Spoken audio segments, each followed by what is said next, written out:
The animals on this South African farm are dying. More than 1,000 have died in a few months. There has been no rain anywhere in the Kalahari region in Northern Cape.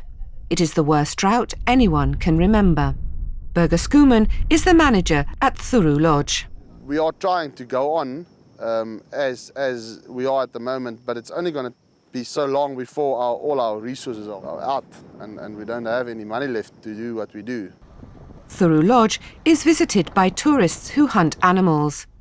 Because of the drought, there are no animals to hunt. This means few people are coming to stay. Unfortunately, the drought forced us to place all our bookings on hold.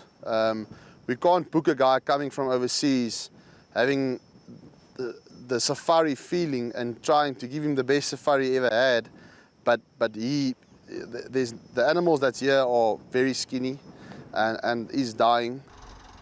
The lodge has to feed the animals to keep them alive. This is costing about $14,000 every month. Life is also hard for the farm workers who usually get tips from tourists. The rainy season is coming, which will help a little. During the year it will take the area to recover, many businesses will run out of money.